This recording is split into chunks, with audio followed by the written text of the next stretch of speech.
Namaste and welcome to the 119th episode of TeaTalk. This is your host Silu. First of all, my apologies for how I look today, how I feel today. I lost my best friend last night in a car accident. Her name is Pramila Subedi. She has been a guest on the same platform of TeaTalk, episode 8. As much I cannot speak today, I didn't sleep all night, but I have no gut to cancel the episode today because the guest is an extraordinary woman, an anthropologist, a journalist, a writer, but more than anything, I have a deep respect for her as someone who brought back to life to women rebel of Nepal like Yogmaya Neopane, Durga Devi Kimire. And today, when I lost my friend, I need her presence even more because my best friend Pramila, she always said that how she loved the TeaTalks. She wanted to see it grow, and after 100 episodes, here I am, mourning for her, remembering her, missing her, and inviting someone, a very extraordinary woman who has done so much work on recognizing the women rebel of Nepal, extraordinary women of Nepal. Let me welcome Dr. Barbara Nimri Aziz. Good morning and welcome to Tea Talk, ma'am. Thank you Yes, for good morning, Sheila. Good morning, Sheila. This is a lovely opportunity. Thank you so much for inviting me. and more humbled I am, ma'am. And I must apologize at first. How do I feel? But as I have always known and respected you as that powerful woman who brought back life, who has given life to legend like Yogmaya Neopane, Durga Devi Gimire. And today, I lost my best friend last night in a car accident. I'm so sorry. Alega, Yes, ma'am. But having you, someone who has made so much difference in life, I'm just overwhelmed, ma'am.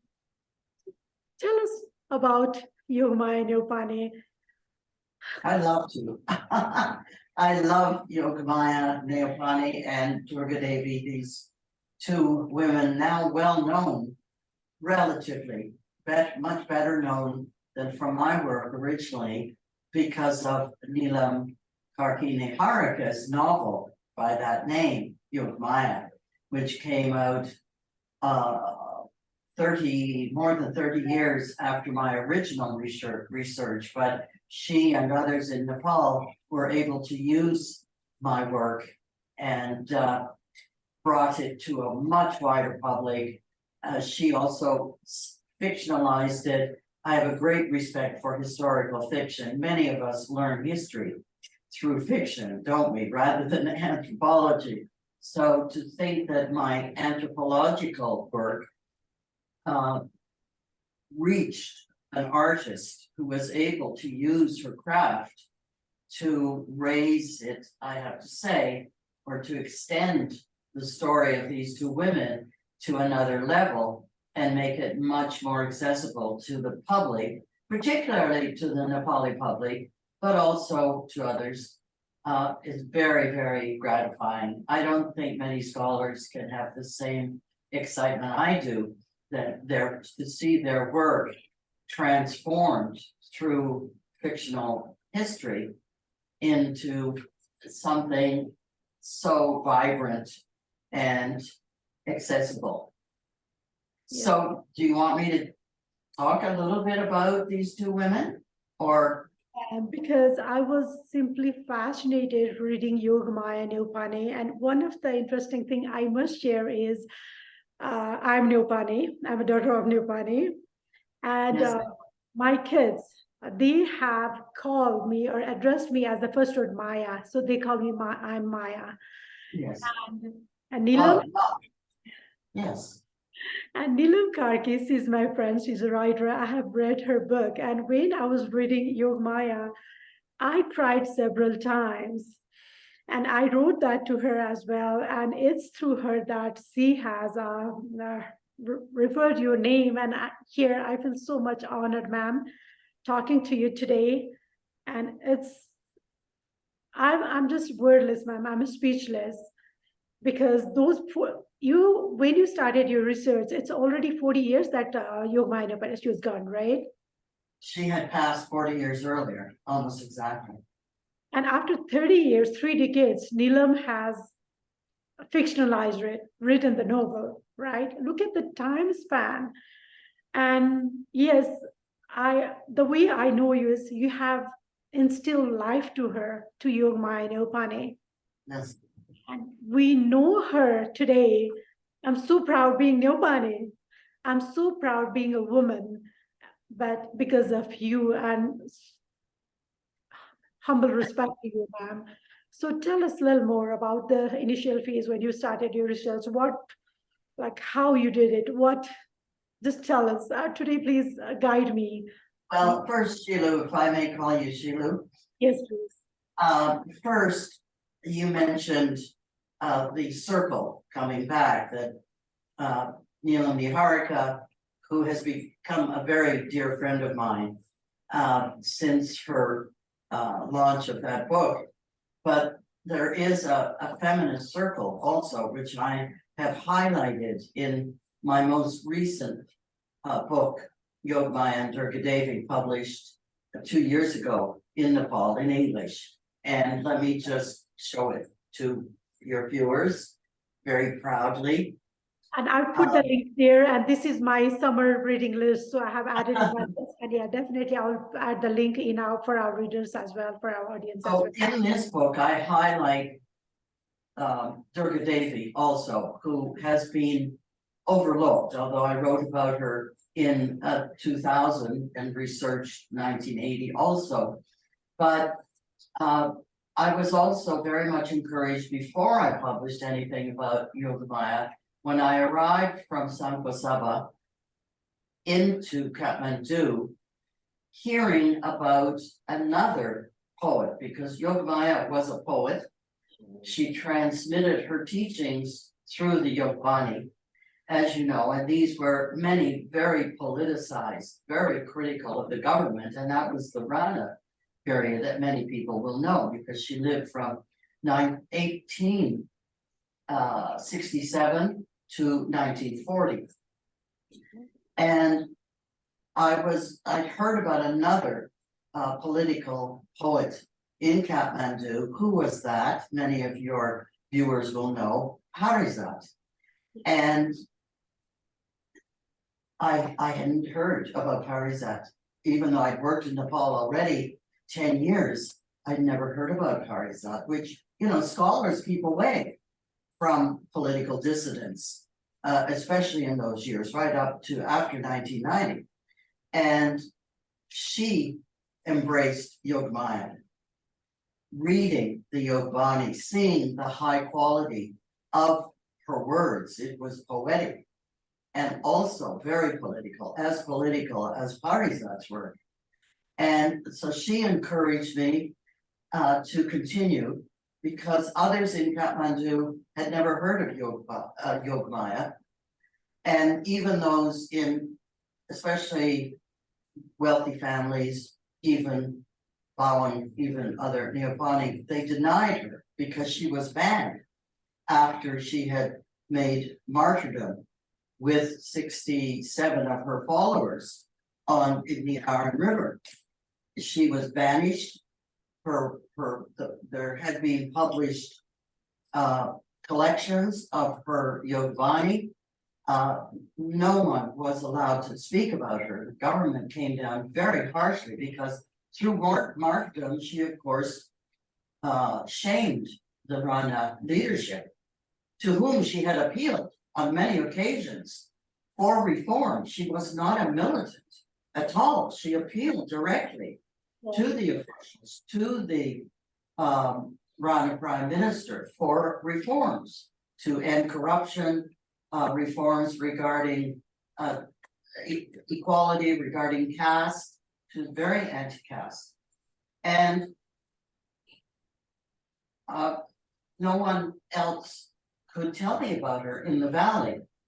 So Parizat and another dear colleague, Dr. Harkagurun, who at that time I was close to, and he also said, you must go back and continue working with these Bhaktini, all survivors. They were in their 80s when I met them, the late 70s and 80s, and they had been young activists in Yogmaya's camp. And they were the ones who revealed Yogmaya's history to me.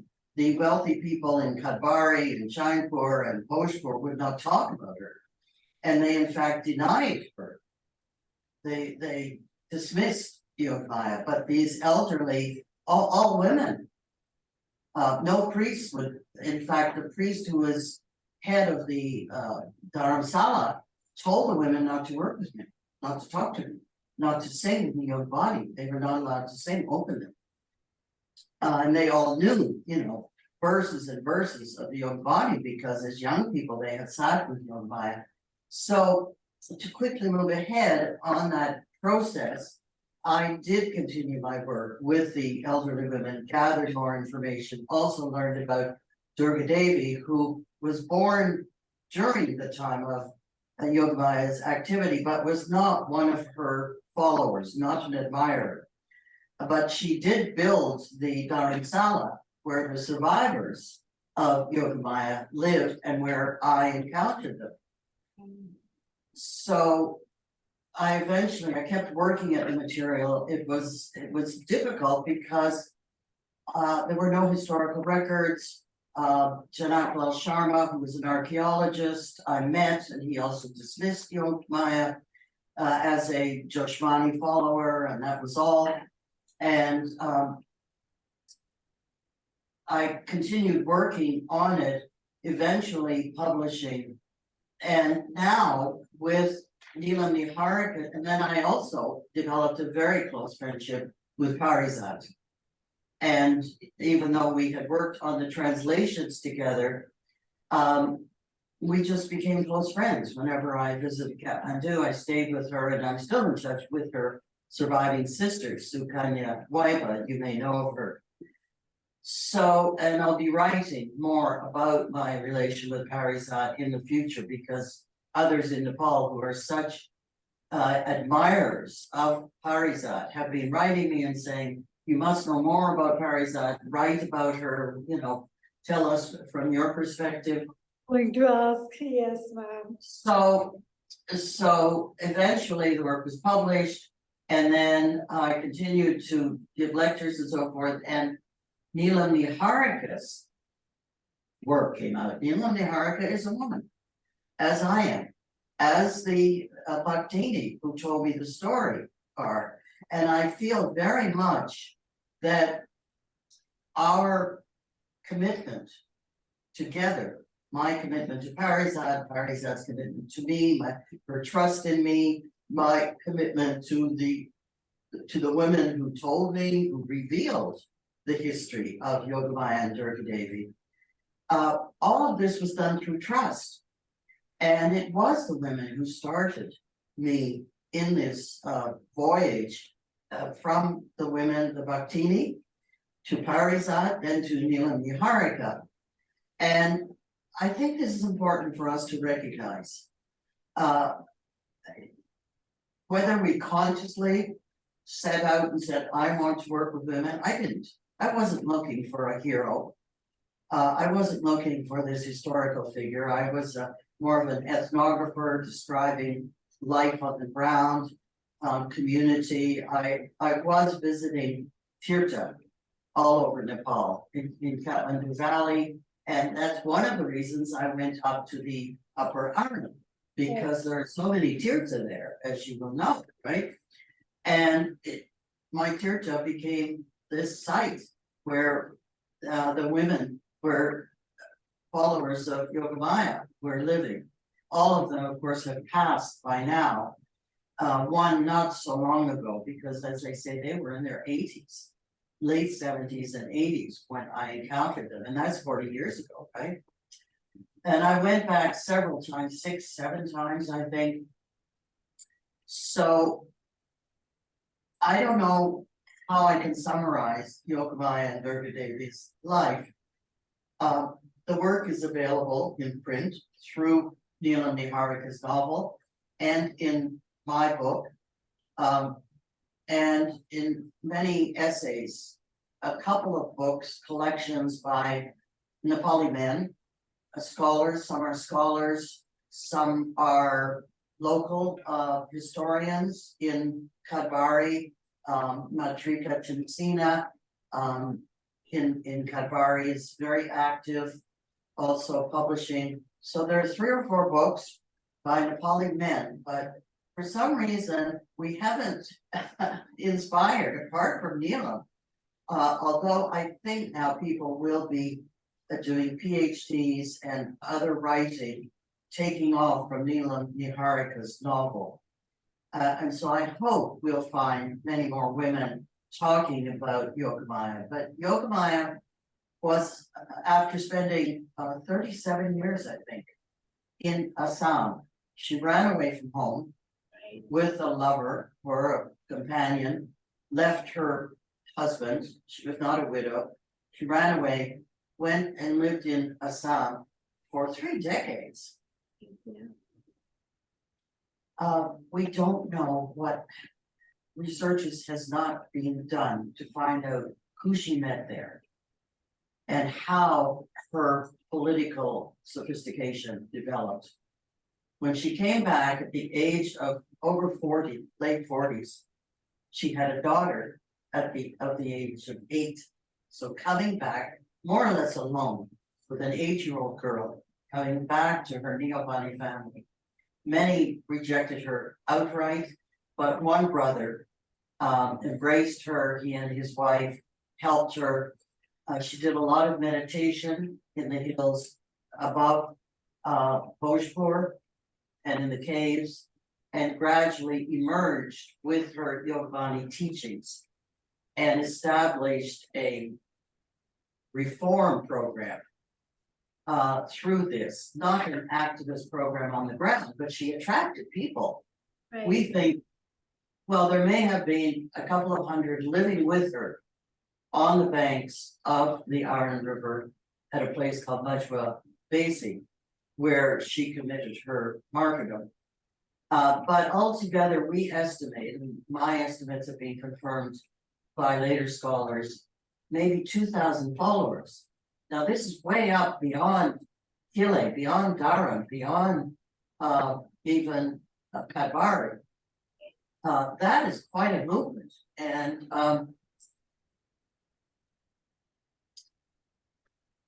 in the end, because of the lack of response from her appeals, and it was a nonviolent movement, very much a nonviolent movement.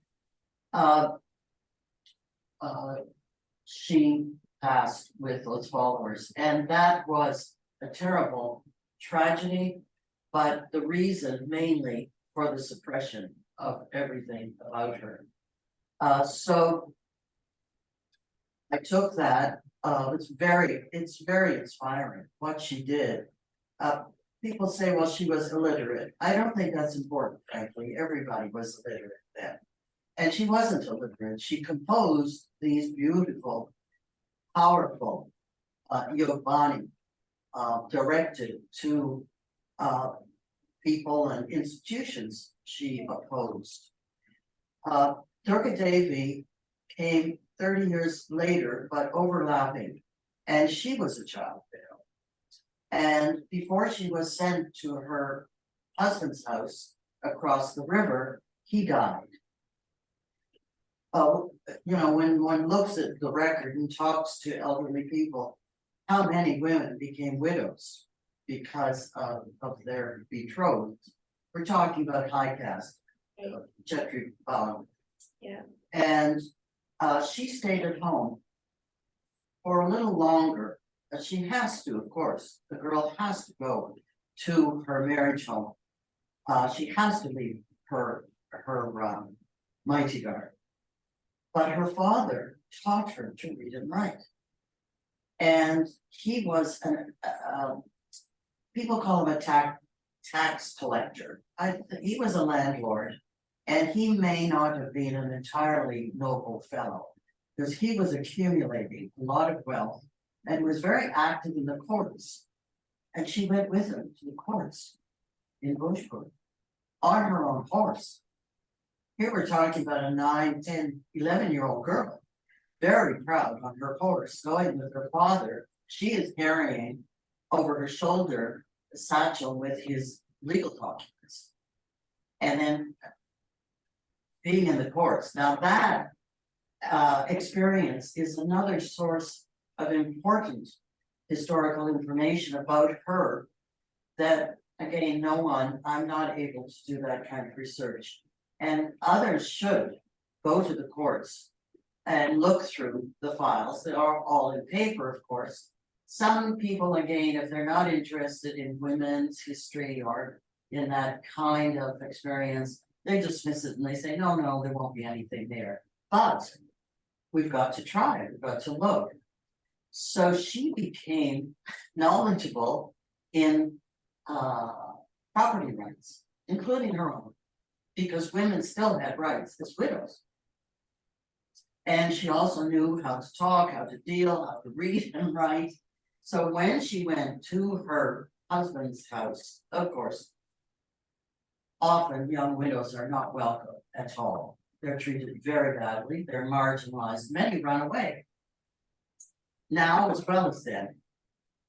And however, she had a sasu there who loved her dearly. She was the oldest of the daughters-in-law of the Buhari. Is that right, Buhari? To come in. She was the first one and therefore the oldest and sophisticated. And they got along beautifully for reasons I described in my latest book, which is very unusual, and her sasu preferred her, and they worked closely together. And when Durga wanted her share, which she had a legal right to, her brothers-in-law refused, and she fought them. And she won. But she had to leave the house, because it was dangerous. Because you can imagine how such men, even today, men would be terribly shamed by such a young upstart, young woman, and more educated than them. And then she separated off. She hired a woman to live with her. Vishnumaya Dahal was her name. She was the one I met in 1980.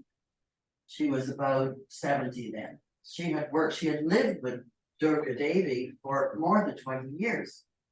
And she knew all about her and told me the stories of her, which I confirmed by speaking with other people. What a woman she was. She protested injustices everywhere, especially to women, but not only women. She defended people with legal expertise. She became rich, and she helped people physically or financially, as well as legally. She was amazing.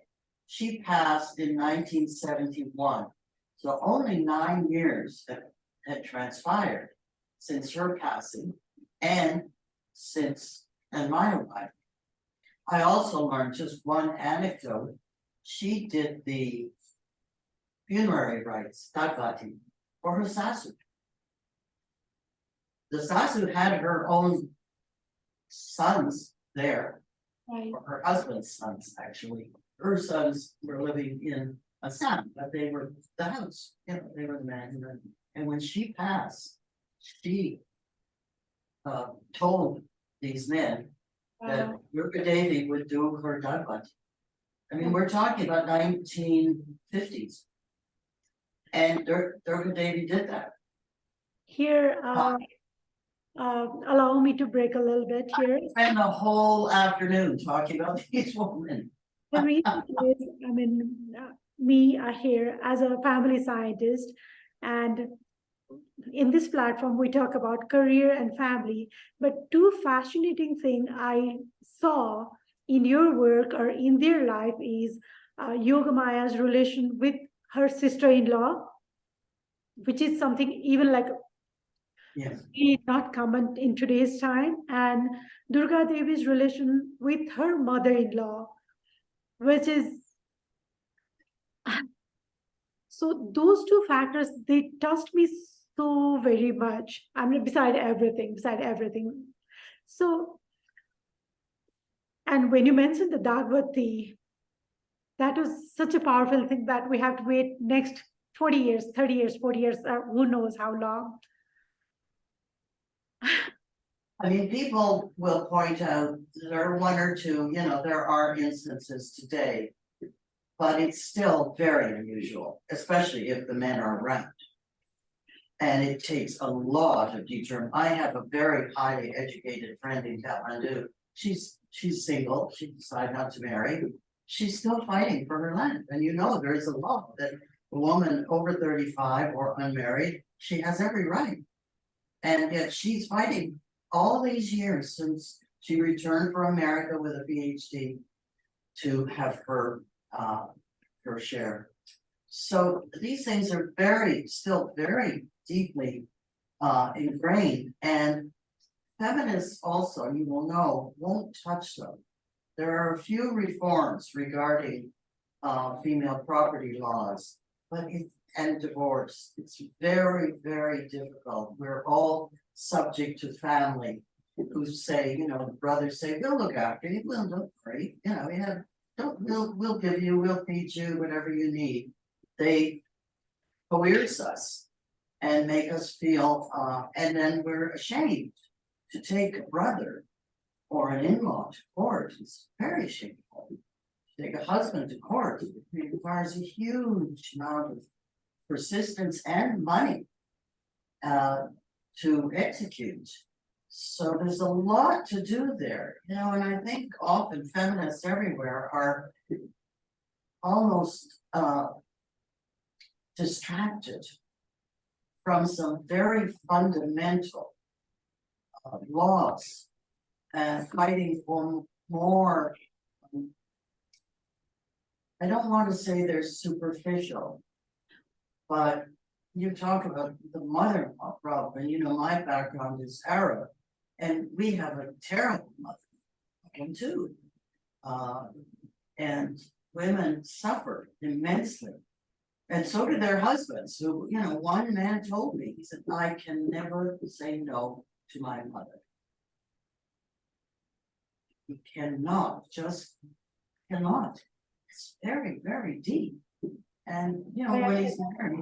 We don't know how many years, how many decades we have to wait, but something that you touched, you brought back to life. I would say, I would repeat this again and again. This is so powerful.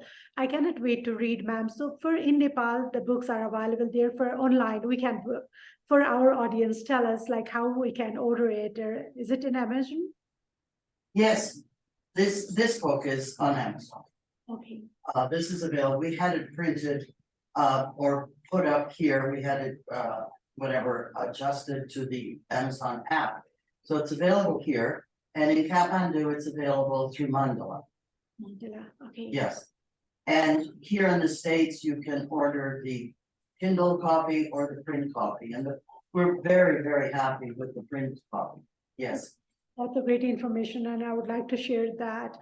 My original book, called Heir to a Silent Song, many of the segments in Heir to a Silent Song are also included in this volume. But it is a complete rewrite. And it was published by CNAS at Tribhuvan, but it's not available anymore, which is the reason we brought out a new edition. Thank you so much. So we'll leave that, perhaps. There's a lot there for people to follow up on. Yes, ma'am. And I don't know, we are kind of running out of time as well. And I Mhm. cannot wait to read your book. And definitely I'll share the link and everything for all our audience to viewers as well.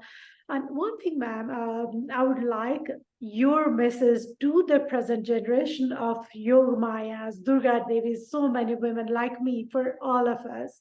What is your message to present Nepalese generation of women, or pretty much everyone? Push, push, push, persist, push your dream.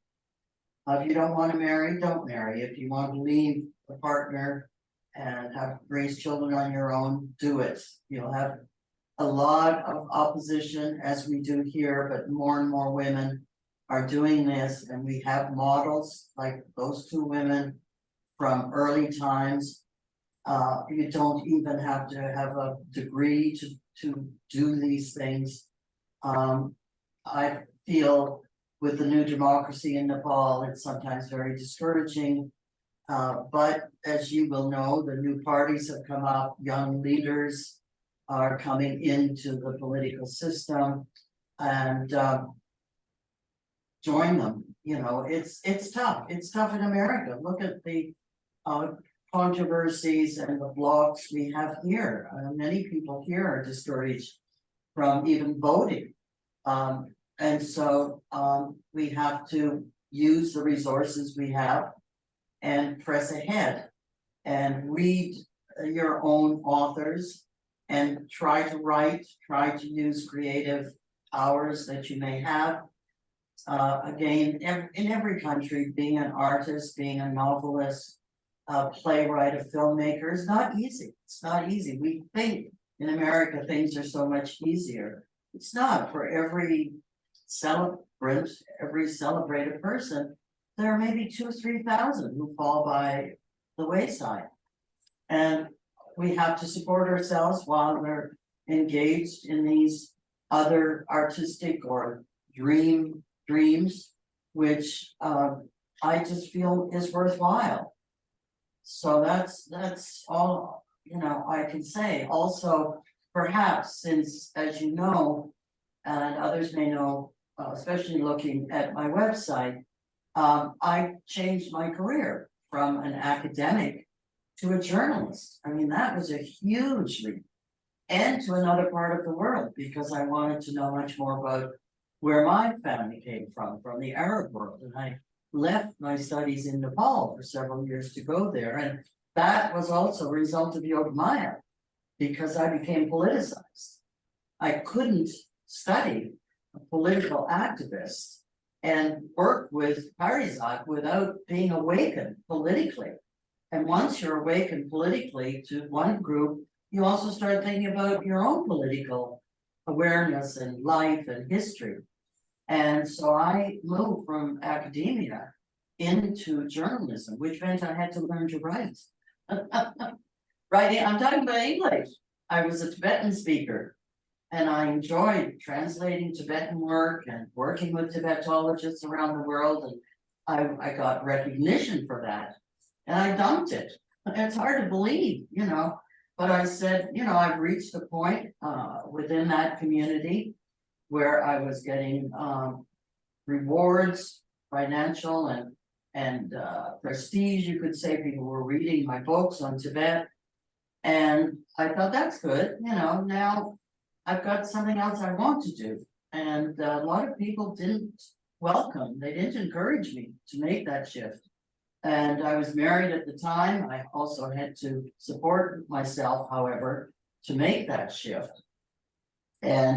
But the main challenge was learning how to write English for a wider audience, to learn to draw academic writing, which is almost unreadable these days, and to write good English, personalize my writing, and I'm still doing it. Oh my God, with so many experiences, so many talents, so I many, know. I don't know, full of life, ma'am. And how can I not take this, grab this opportunity to be with you, feel so much humbled. And again, as I lost my friend just last night, stress, Yes. didn't sleep at all. But everything that you have said, that I need to breathe it, feel it, and spread it as well. It is a professional obligation as well, ma'am. And we have just 2 minutes left. So please allow me to ask about your book for the children, because that is Oh, yes. future, right? And you have, so in last 2 minutes. Well, first, I want to take one of these minutes to acknowledge your combined career. You are a journalist now, learning new skills, I assume, having been also an academic and a professor in a profession of health sciences. And now here you are interviewing people like me, doing it on Zoom and doing it very professionally. So I realized, looking at you and having seen some of your interviews, that you are one of these people who are working in two professions and taking your scientific background also now moving into, even in doing Zoom. This is an artistic endeavor, as you will know. The children's book will be called Meet Nepal's Frontier Women. And the subtitle is called Justice Stories. Meet Nepal's Frontier Women, Justice Stories. And I was invited by Sangrila Press, a very good press in Kathmandu, who are branching out in English language. I never thought I could write a book for children. It's for 12 to 16-year-olds. So it's young adults, I guess, middle school. I never thought I could do it. But they pressed me and pressed me. They initiated it. And Neela Niharika also encouraged me. And I did it. Within a year, I worked very, very hard. It was a new, exciting adventure, and it should be out by June. My work is finished. It's going to be illustrated, and people can look for it from Sangala in a couple of months. Thank you. We can talk about it then. Thank you so very much, ma'am, for everything. And with this, I will humbly take a leave. Thank you.